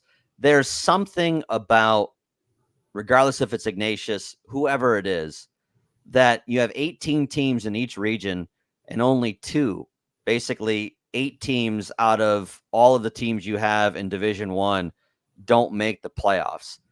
There's something unnatural, I guess, it might be the best way to put it, about a team that's 1-9 being in the playoffs. And I understand why they did it. It was clearly a situation where you're able to get more gate revenue. I understand profits have to be made here, but I don't think this model fits for Division I as well. And I'm wondering if we might see where the state, at least for Division I, might go to a model more similar to what we're seeing in the college football playoff, or will see in the college football playoff, where top 4 get a bye, and then 4 through 12 maybe play in the first round, and then you kind of go from there. It just it doesn't seem fair. And it's not even we don't even know who we're going to play yet, so it's not even sour grapes yet because we don't know. But the fact that you could be 1-9, literally play the worst football of your life, and still make the playoffs. And then you look at someone. Well, we'll use Springfield as an example. LaCharles saying we're 2-8 or 2-7. That would be good enough to get them in the playoffs up here. And what a difference that would make for a young group. There's something about that just, I think, is unfair to the rest of the divisions. And I almost hope, and I think it's unfair for the higher seeds too, if you have one of the better teams kind of tank just so that they can play a tougher schedule. I don't say just so they can play a tougher schedule, but they play a tougher schedule and there's no risk or reward for playing a tougher schedule. And then all of a sudden you get in. I look at it more from a standpoint of, it might make more sense to adopt that college football playoff model for Division I only, just because there are not enough teams to really have a suitable playoff. Yeah, I like that idea across all the divisions, because you do see an occasional, and I know it's the exception, but once in a while, and who was it around here a few years ago was 10-0 and didn't get in. There was a 10-0 team. Northwood. That didn't get in. Like that's criminal, and I think I hate to see that. I hate to see that, but by having 12 teams in the first 4 get a bye, I'd like to see across all divisions, because the other thing that I know I've spoke to you before that I don't like about it is if you're a top 4 seed or the top seed, and you're playing a team with 1 loss. Again, Ignatius this year is the exception, not the rule, but a typical 1-9 team, especially in Division I, you're risking injury. Yeah. Right. I mean, I would much rather just have a bye, get healthy, reward the top 4 seeds by giving them a bye, and giving them the opportunity to get healthy or whatever it is, rather than going out there against a team that, more than likely has no chance, unless something absolutely crazy happened. So that's a concern of mine as well. But like I said, at the same time, the Northwoods, who are 10-0, sure, you hate to see that, because I mean, I don't know what their non-league, what do they have non-league wise, and maybe that 3 year, I mean, at that point, it was more because the TAC didn't do anything for them. I mean, exactly. I mean, they were undefeated, so I mean, it really didn't matter who they played. So, but my point was, it kind of falls back on the league. Like, what are they supposed to do? Sure. I mean, that's the league they're in, and okay, maybe schedule a couple tougher non-league opponents, but that's a crapshoot sometimes too. Like, you never know what you're going to get when you schedule a non-league, especially Division 5 or whatever they were, 5 or 6, whatever they were. But yeah, I'm not a fan of the 16, and it is more skewed in D1 than it is the other divisions, as you said. It's like everyone gets a trophy, like everyone gets the opportunity. It used to mean a lot. I mean, you used to see it. I know we had it on a T-shirt. You're at one point, and you see it on other programs where they, you go to their website and 15 straight years in the playoffs. And that was a big deal. Now it's, just kind of doesn't carry the same weight. I mean, it's the fact that you got 72 teams and 64 of them make the playoffs. There's just something that doesn't quite add up there. Let's go ahead and get into the preview for week number 10, and we'll bring Dan back in. Before we get into that, though, I want to say thank you to Sideline Sports Eatery. Gotta make sure you check them out this weekend. Lots of great football on TV, and you've got delicious food and great drinks. Appreciate Eric Sitter and his team over at Sideline Sports Eater. So thanks to them. Visit one of their 7 convenient locations today. Lots of places to go and watch the big game this weekend. So go ahead, Dan. We'll let you run with this one now. Well, before we get into it, let me do a little prognostication of my own, since you guys have been doing all of the projections. However, for the opening weekend of the playoffs, we're looking at a kickoff temperature in the mid-50s with a chance of rain developing throughout as the evening goes on. So we may just see some of that good old-fashioned football weather come week 1 of the playoffs. I'll still take 50, though, because I mean, Jut knows there's been games where it's like 39 and there's rain. There was a game against Lima Senior in 14 that I love talking about because Lima Senior, and I know Jutt's going to remember this, was really good at 14, and they got off the bus. Whitmer had to win to get into the playoffs, and they got off that bus and had no desire to be at a football game that night. And that might, again, I'd take 50 over what we've seen in recent years. But rain, I remember they getting off the bus, and it was either Reuben Flowers or Rico Stafford, one of the two great receivers they had. They're throwing, quarterbacks getting loose. They're running their routes on air. And one of them, I can't remember which one, was standing there like with his shoulders, and he's got his hand in his hand warmers. And I'm like, oh, he must be hurt. He wasn't hurt. He just wanted nothing to do with getting his hands out of his hand warmer. That was Jerry Bell literally bunt kicking 3 times in a row and recovering it 3 times in a row. But anyway, I digress. I know we're gonna have to get under 30 before I'm not rocking shorts on the sideline. Fair enough. So that's either here or there. Either way, let's start off with the odd team out as Clay wraps up their season welcoming in the Rogers Rams. And I think you guys talked about it earlier, previewing this is kind of a home business trip for the Eagles, as they're just looking to stay healthy in this one. Yeah, I don't think you got a whole lot to worry about. Rogers does have to win to get in, possible, but probably unlikely. And John Gallius, they've got the division sewn up. They've got home field, at least for round 1. There's not a whole lot to begin. I'm not saying you don't let those starters play a little bit, but Judd, I mean, at what point do you look at a point total for Clay and say, all right, we're going to start playing the backups? Is it 28? I mean, I don't know. I mean, I guess you can name your number a little bit, but to me, I would have a number in mind. And once we got there, Mason Heinzel's off the field, Troy Hazuta's off the field, Hudson Byers off the field, and those guys aren't getting back on unless all of a sudden it becomes some kind of unbelievable shootout, which I don't see happening. No, I think getting to that running clock, getting that 30 is huge, and trying to get to that as soon as possible. So when you come out at halftime, you can get those guys off the field and make that game as short as possible. But I would come out firing and get that thing to 30 as soon as possible if I'm Coach Gallius.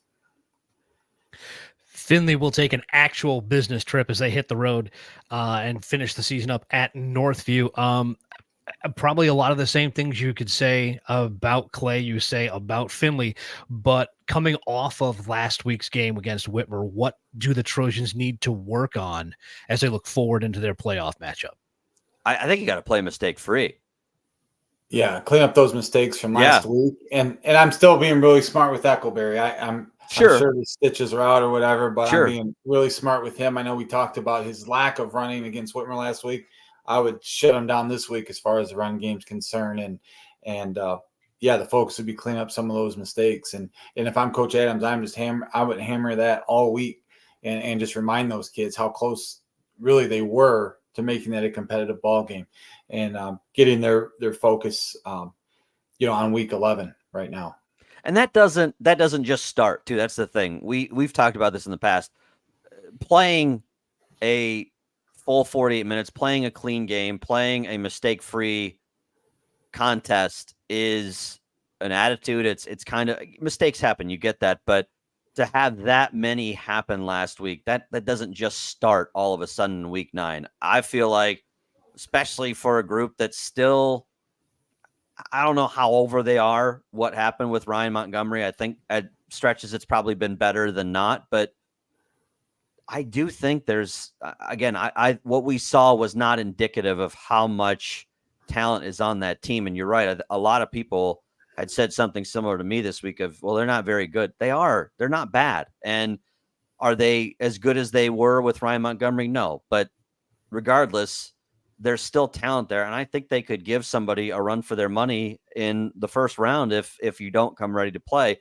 But that does require them to play mistake-free football. And I, as you said, I would focus on working on us. Again, like Ken Winters said, you got to focus on how do we get better, not so much about who you're playing. And you look at that game too, and that's where experience comes in a little bit. Whitmer is a little more experienced team, a little more seasoned, older team. And, you're counting on a backup quarterback who has, I don't know how many stitches he had in his arm, but he's, so that changes thing. And I'm sure throughout the week, there had to be some doubt whether he was playing or not. Yeah. So that's in the back of your mind. And then to start the game, we don't have lights for a half hour. Right. So, but no, the more experienced team, it's easier for them to sit in the locker room and, keep their mind on the game, maintain focus, not worry about all the other distractions. That, and that plays a role in it too, a little bit. So going in that game, not saying it was a huge disadvantage, but at the same time, the more experienced team tends to have an advantage in those situations. Let's get into the games that have direct playoff implications then, as Napoleon, who, as y'all have pointed out, have not been the same team over the last 3 weeks. They welcome in Southview, a Southview team that wouldn't mind playing the spoiler role on Friday, while Napoleon Knights wants to solidify themselves a seed. Can they get it done on Friday? I'll let you go first, Jet. Yeah, we kind of jumped ahead a little bit when we were talking playoffs here, when we're talking the playoffs. But I do think this Napoleon team has a lot more to play for. Well, they clearly have more to play for, but I think just given the makeup of that team, I fully expect them to come out and get it done against Southview. Again, considering the playoffs are on the line for them. The only thing I really believe that they have to play over at Southview is that Steve Hardy basically looks at his kids and says, guys, especially the seniors, this is it. And if you want to go out on a high note, you want to play that role of spoiler, this is the best example. But is that strong enough to overcome a team that's playing for a playoff spot? I don't know. And that's really kind of who wants it more. But this is sneaky to me because Southview does feel like a team that if they get on a little bit of a roll, Napoleon is not built to come back quickly. And they're not a team that's going to score. If they're down 3 touchdowns, they're not a team that's going to be able to move that ball up and down the field as quickly as you'd like. I do feel like getting off to a good start, really important for them, because you do want to try and remove all doubt and not let Southview have any kind of excitement or belief that they can win that game. Yeah, and you look at their last 3 games, and I thought they were going to make. I thought they had a chance against Bowling Green, and I know Whitmer handled them pretty well, but I still thought there was flashes. They didn't answer the bell against Bowling Green. And again, we talked about Fremont was improving, but couldn't get it done against Fremont. And last week against Clay, Clay was, probably, I think you had him 3 touchdown favorites that game, but. I guess I've been waiting for Southview to do a little more than what they've done, because I think there's some pieces there. Haven't really seen that yet, which, I don't know if they can just turn it on this week. And like I said, you got a hungry Napoleon team here who has a lot to play for. Moving to a matchup where both teams are playing to improve their playoff seeding, Bowling Green coming in at 6-3 will welcome in Fremont Ross. And you guys talked a little bit about how motivated Ross could possibly be coming into this game, because they know they're going to be on the road no matter what in 2 weeks, and they're going to likely be playing a team that is 9 or 10-0 no matter what. Is there enough to get them motivated? And more importantly, for the Bobcats, is there enough to push them to 7-3? Because they're right now sitting on that 9 line. So a win could possibly push them to hosting that first round. I think you got to do everything you can to try and host that first round. And not only just because all the advantages that Jut highlighted earlier in the show, but also what that would mean for the community to get a home playoff game there. That's something that I don't think has been done since Dirk Connor was the coach a few years ago. So to have a home playoff game, to have the town buzzing a little bit, that would mean a lot more to Bowling Green than people realize. It's a good community builder for the Bobcats if they're able to get that win. Not saying, and I do agree with Judd about the Fremont Ross wanting that momentum to carry over, but man, if I'm Sean Kiss, I'm all in on trying to get that home playoff game. Yeah, you can go up to Nepal or to Maumee, and it's not that big of a travel, but just the ability to have the comforts, but then also have the community buzzing would be a big advantage for Bowling Green. Well, I'll say this. I'll add one more thing to it. And I think, again, not knowing that's a very political answer here, but the team that's healthiest right now. Sure. And I don't know what that looks like. I know Bowling Green doesn't have a ton of depth. we saw a Fremont team when Whitmer went to Don Paul that was a little banged up, and they weren't. I wouldn't say they were healthy at the time. So it is week 10. You're going to have injuries, and you expect that.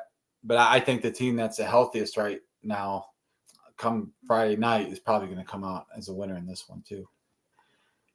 Let me break convention just a little bit, and we won't wrap up with Whitmer here. You guys talked about it for quite a bit here as they welcoming the Springfield Blue Devils. There is still stuff on the line for Whitmer here. A win pretty much should guarantee them 2 home games in the playoffs. But there's an excellent question that Chris fed me here, so I'll have to bring it out here like this. And not to mention, I also should mention, there's also the possibility with a win of possibly grabbing a share of a Buckeye Division crown. But it's a situation for the Panthers where they're sort of their destiny's out of their hands. And how difficult is that to go into a game knowing that you're kind of powerless as to what happens to you after this game? I'll let you answer that because I've obviously not been a coach in that situation before, and you, I'm sure, have been in all different situations. So I can't imagine what it has to feel like to know that everything that you want and are goals of yours hang in the balance by what other people do.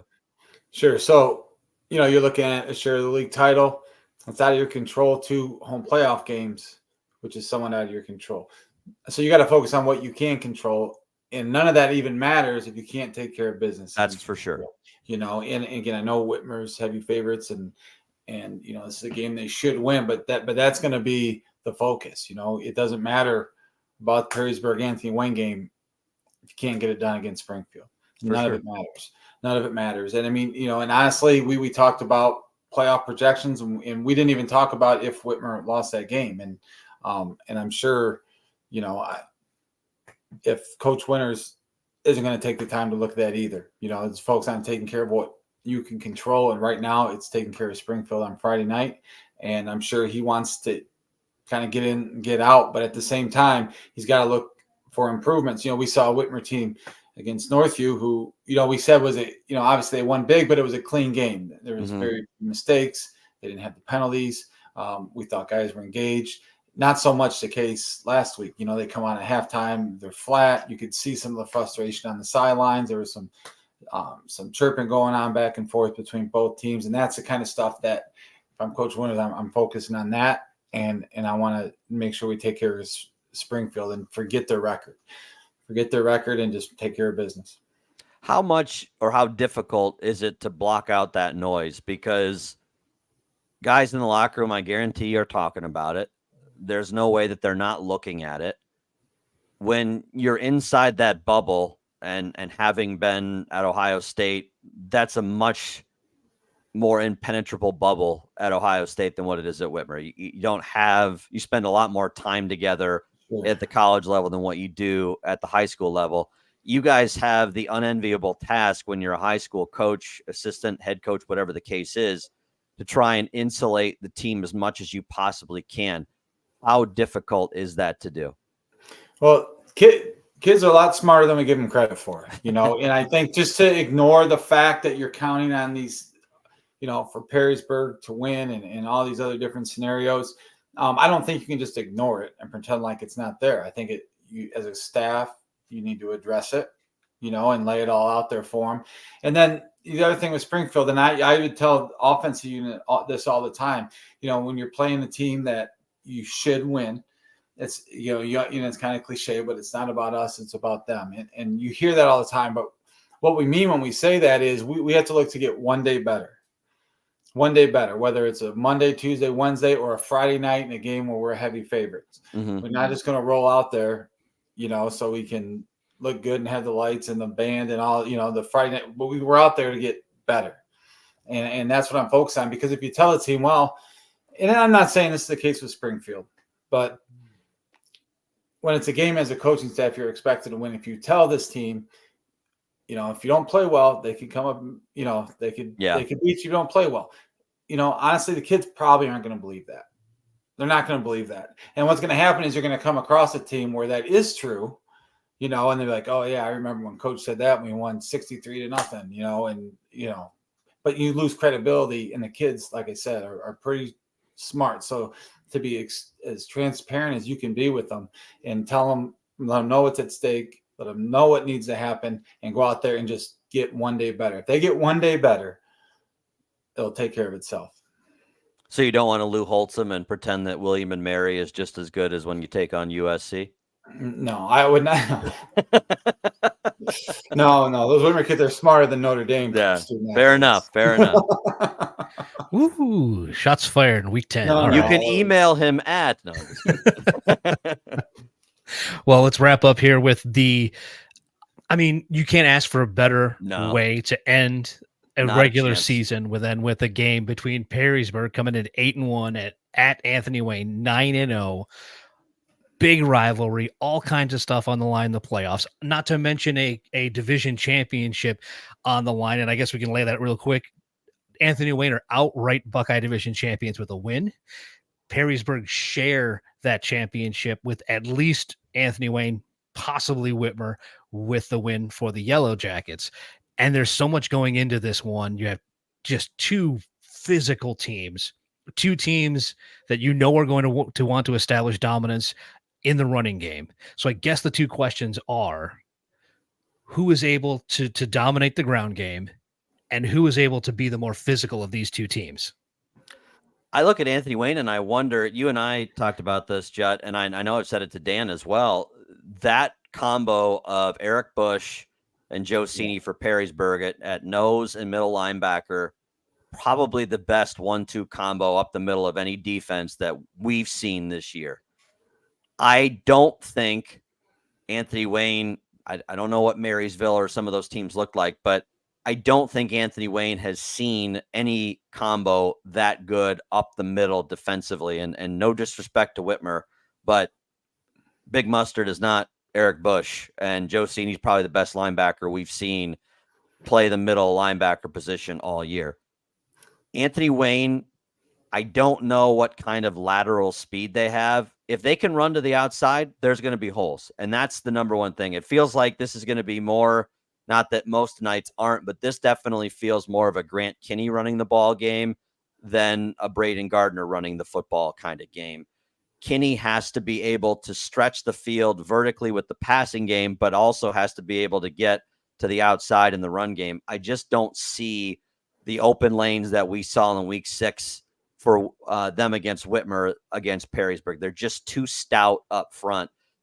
The question I have for Perrysburg's offense is, can you control the line of scrimmage going the other way? I think Perrysburg's offensive line is big, but we saw Whitmer not be able to get much of a push up front in the running game on that surface at Schaller Stadium. Not the only reason. Anthony Wayne is very good, but that was a problem. Whitmer could not generate any momentum forward in that running game. Pass pro looked great for the most part.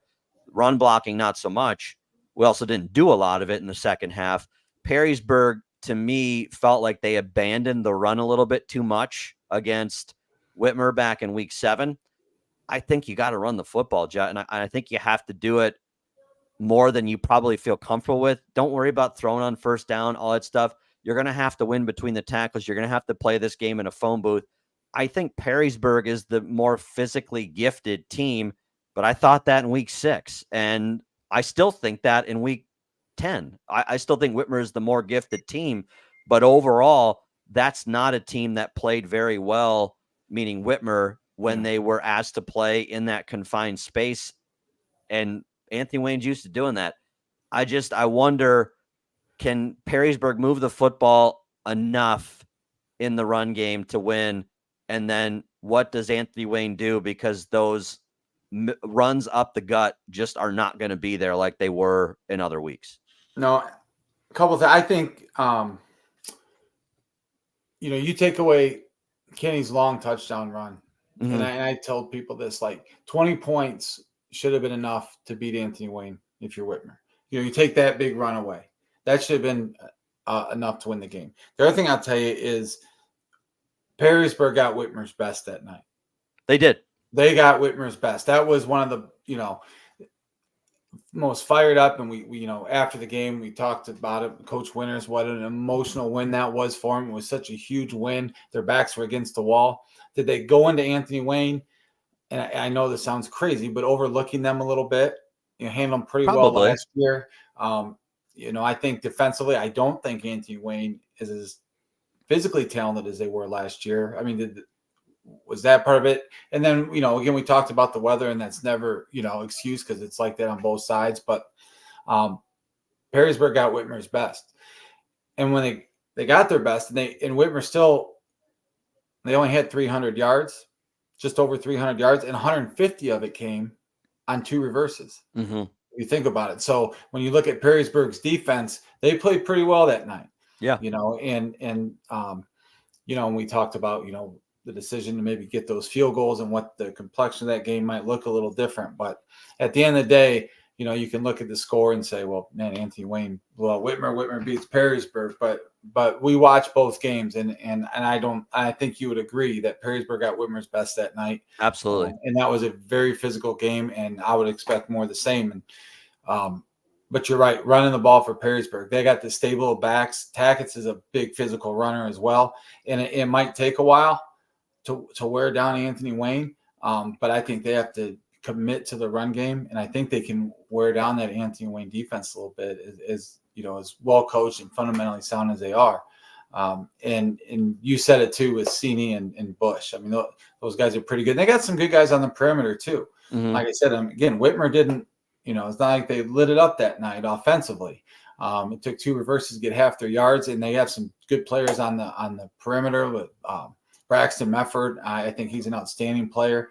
But they're going to have to limit the big plays. They cannot let Kinney get free and bust those long runs. They got to keep everything in front of them and make Anthony Wayne earn every first down that they get.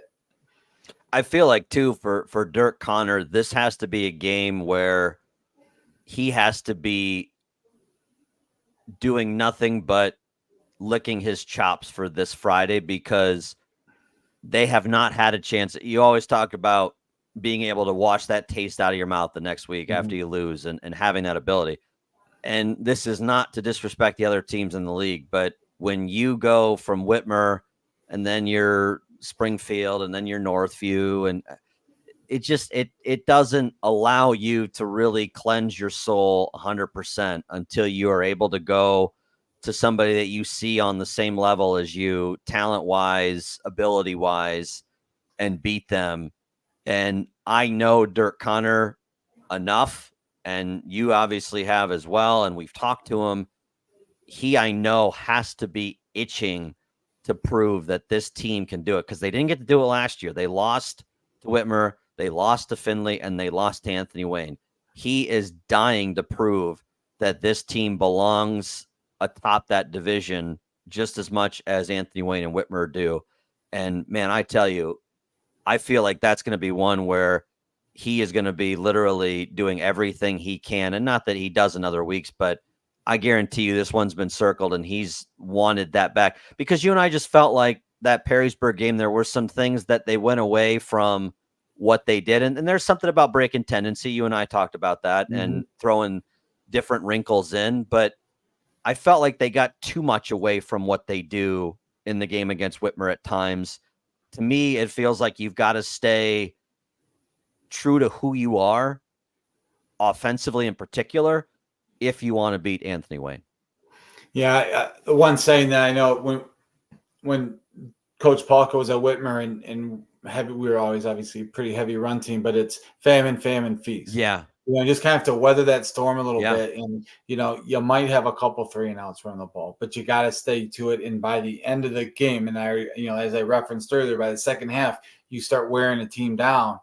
Okay. And that's when all of a sudden you get those big plays. And that's, I think, what you're alluding to, by kind of getting away from it. And I think against Anthony Wayne, if they stick to that and they have the ability, because I think they're a little more, especially on offense, Perrysburg is a little bigger, a little more physical than probably Anthony Wayne. They can wear that team down if they stick to the game plan. I'll tell you what, I that would be one that nothing against Springfield. I hope we were able to watch a lot of that, because that's going to be a game where it just feels like this is it. It used to be Whitmer Central. It feels like this year it's Perrysburg, Anthony Wayne in week 10. I was just going to talk about that. People ask, I've been asked, like, do you like Whitmer in the NLL better or the track? And I said, well, it has its pros and cons. But the one thing that I do miss is that, those week 10 games against Central, and a little bit envious of Perrysburg, Anthony Wayne, get to hold on to that and have that game mean so much at the end of the year and having it week 10. And that was just always something, really special. And I know the track, we rotated the schedules a little bit, so it wasn't always week 10, but to be able to have that game and know that the track championship was always on the line, as it is when Perrysburg and Anthony Wayne play, is really special. And that's one thing that I miss about the track. Well, really excited to see that. We, of course, will be over at Whitmer Memorial. Springfield invading Whitmer Memorial to take on the Whitmer Panthers. Panthers, again, as Judd alluded to, have to win if they want to achieve any of those goals. So we will see how everything shakes out on Friday night. Car Stereo 1 Panther tailgate kicks off at 6:30, then kick off at 7 o'clock from Whitmer Memorial on Q105. Judd, always appreciate it. Looking forward to seeing you on Friday. I know that we're going to have a lot of fun texts in between through the rest of the week. If you don't know, Justin and I celebrated a big anniversary milestone last week. So a week late, 13 years as friends on Facebook. Right. And it was definitely, it was a week to remember last week for sure. But honestly, totally appreciate you doing this and looking forward to seeing you again on Friday. Yeah, no, I appreciate it, Chris. And a big shout out to LaCharles Smith too. Yeah. I just absolutely love that guy.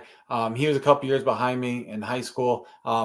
He did not play his sophomore year. My senior year, he did not play. He would have been our starting running back. So I've given him a hard time about that before. But what a great guy. And the other disappointment was I can't remember what year it was, but we were so close to getting him on Whitmer staff. And I remember being super disappointed when we didn't get him. But what a great guy, and it's unfortunate when you have to play against him. And but I think very highly of him, and I wish nothing but the best for him and his endeavors as he continues on as Springfield head coach. Just has such a positive attitude that's infectious, and you don't get that with everybody. I mean, we've gone back-to-back weeks, and that's not to say other coaches aren't, but between Stephen Adams and LaCharles, you can't walk away from a conversation with them without a smile on your face. No, I was just gonna say that I've never not had a conversation with him and he's not smiling. Yeah, well, that's why we've been friends for 13 years. It's same mind wank. So, all right, my friend, we will see you on Friday. Thanks for doing this as always. Yeah, my pleasure, Chris. Thanks. See you, buddy.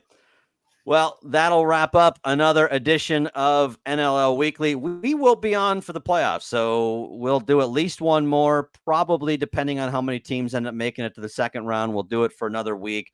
The goal next week, and Dan, I'm going to probably surprise you. I'm going to try and have every coach in the league that's in the playoffs next week. That could be really difficult, but we're going to see what we can do. And we'll do a round robin. We're not going to go for 4 hours, but we'll definitely try and limit and just kind of talk about where we left them and then kind of what the deal is for the first round of the playoffs. So that's the goal. At the very least, we're going to have Ken Winters on. He already agreed to join us, but I'm going to try and get Andy and Dirk and all those guys to come back and kind of talk about their team and kind of just do a round robin of coaches and go through, because every one of those guys deserves to be heard from. And the last thing you want to do, of course, is not talk to those guys and then have them get knocked out in the first round and then not have them had an opportunity to kind of recap what has happened since we did. So we're going to do our best to try and get everybody on. We'll see if that works, but I'm going to do my best, as I said, to reach out to those coaches and really see if we can get everybody on the same page. So make sure you stay tuned for that. Same time, Wednesday, 7 o'clock next week. We're going to try and, again, talk to as many coaches from the league as possible. So make sure you stay tuned for that. Of course, if you didn't get a chance to watch this, you can watch or listen to it on Spotify, iHeart, Pandora, Stitcher, Amazon Music, Spreaker, Podcast Addict. Ken Winters actually told me he was so excited because he got to listen to the podcast from week 9 while he was cutting his grass last week. So it doesn't get much better than that. I mean, how often do you get to do that? So Make sure you check it out wherever you can get your podcasts, or again, archived on YouTube, NLL Weekly. Make sure you like and subscribe to the show. We would appreciate that as well. And then also, if you're on Apple or whatever the case is, do your subscriptions there, like the show, follow the show, whatever you have to do on any of your podcast platforms. So we would appreciate that. Thanks to LaCharles Smith. Love talking to him. Always love talking to Justin Keller. So thanks to those guys. Dan, as always, appreciate your time. And we will see everybody in week number 11. Have a great week, and we will see you next Wednesday night. Bye-bye, everybody.